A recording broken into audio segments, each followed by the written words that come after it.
Kalau sekarang ada orang yang mengatakan haram sekolah di sekolah salaf atau pondok salaf, pertanyaannya, apa yang antum maksud dengan salaf? Salaf bukannya mereka generasi terbaik yang terdiri dari Rasulullah, sahabat dan tabi'in. Yang dikatakan oleh Rasulullah sallallahu alaihi wasallam, khairun nasi qarni, summa alladhina yalunahum, summa alladhina yalunahum. Sebaik-baik generasi adalah generasi yang hidup pada zaman saya, kemudian setelahnya, kemudian setelahnya. Terus kemudian apa yang menyebabkan haram untuk belajar di pondok-pondok pesantren salaf? Apakah pondok pesantren salaf mengajarkan kesyirikan? Apakah pondok pesantren mengajarkan kebid'ahan? Apakah pondok pesantren salaf mengajarkan untuk bermaksiat kepada Allah, menentang pemerintah, melakukan agitasi, melegalkan pelanggaran-pelanggaran syariat? Gitu. Coba jawab. Ataukah Anda menemukan dari mata pelajaran yang disampaikan di pondok-pondok pesantren salaf itu menyimpang? Ya, tolong sebutkan. Ya. Siapa yang sekarang ini bisa membuktikan ada penyimpangan di dalam mata pelajaran yang diajarkan di pondok-pondok pesantren salaf, maka saya akan keluarkan sayembara, saya akan berikan hadiah besar insya Allah. Kita fair. Kita bukan orang yang keras kepala, kaku, apalagi sekarang ini fanatis, ta'assub. Kita sudah pengalaman objektif, fair dan terbuka. Karena kita diajari sejak zaman dulu sampai sekarang, akidah kita adalah akidah yang fair, objektif, insaf, seperti yang dikatakan oleh Ibnu Taimiyah.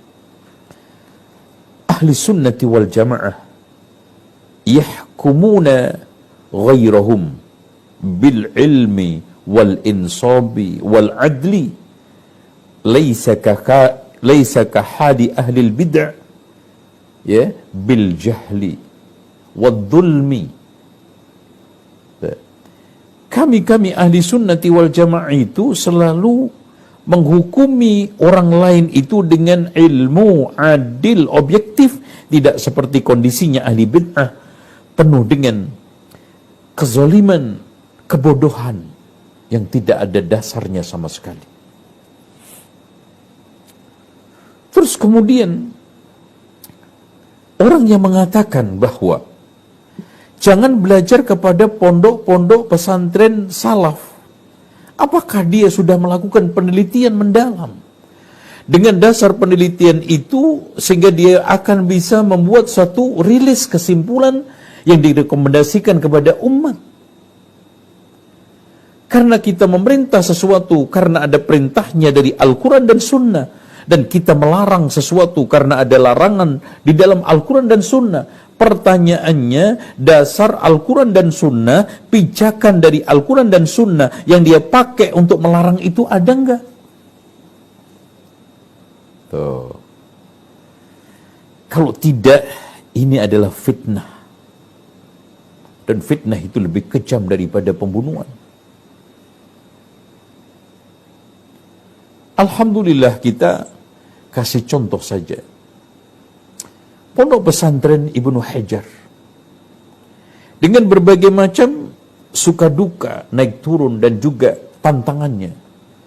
Dari sisi akademis, di antara mereka puluhan bahkan ratusan sudah diterima di perguruan-perguruan tinggi nasional bahkan internasional.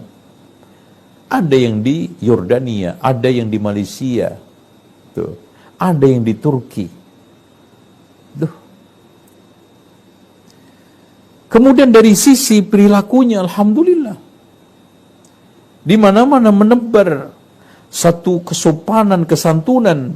Bahkan kita ajarkan dari mulai masuk sampai dia keluar, sopan, santun, senyum, sapa, salam, sabar. Di mana salahnya? Kita ajari mereka untuk sholat 5 waktu dengan tertib berjamaah di masjid, terutama yang laki-laki. Di mana sesatnya? Kita ajarkan ibadah kepada Allah saja.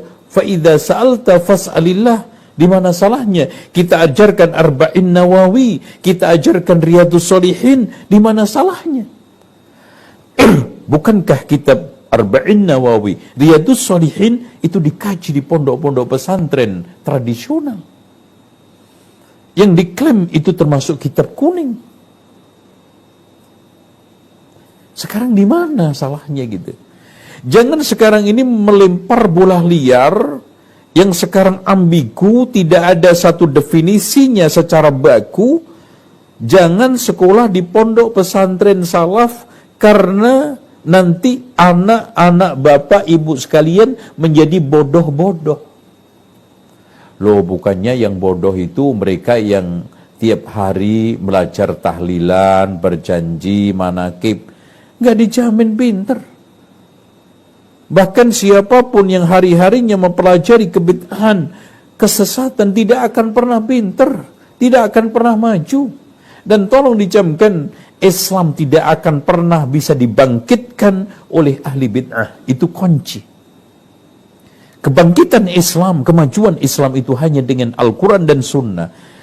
Hanya dengan syariat yang dimurnikan, syariat yang ditegakkan. Bukan dirobohkan dengan berbagai macam kebid'ahan. Dengan demikian kita sekarang closing dengan baik. Seorang yang cerdik cendekia dan tanda orang itu memiliki nyali akademis. Kalau berbicara itu argumen, bukan pakai sentimen. Argumen dari Al-Quran dan Sunnah, kita tidak akan bisa melarang kecuali apa yang dilarang oleh Allah dan Rasulnya. Kita tidak bisa memerintah kecuali apa yang diperintah oleh Allah dan Rasulnya. Dan tolong sekarang, saya tunggu 24 jam kali 2, tolong sebutkan penyimpangan kesesatan yang kalian klaim yang berdasarkan Al-Quran dan Sunnah di dalam pondok-pondok pesantren yang dikelola oleh ahli sunnati wal jamaah, oleh salafuna salih, oleh as-salafiyun, yang mereka menisbatkan kepada salafuna salih, yaitu mereka yang telah diteguhkan oleh Rasulullah SAW lewat sabdanya, khairun nasi qarni summal ladina yalunahum summal ladina yalunahum, yang tidak lain mereka adalah an'amta alaihim, mereka yang telah dijamin nikmat oleh Allah Subhanahu wa ta'ala, yang disebutkan di dalam firman Allah, faulaika ma'alladina an'amallahu alaihim minan nabiyyin wasiddiqin wasyuhada'i wassalihin, dan mereka yang terdepan, nabi paling terbaik Nabi Muhammad, siddiqin yang paling jujur adalah setelah Rasulullah, dan para nabi adalah Abu Bakar As-Siddiq, syuhada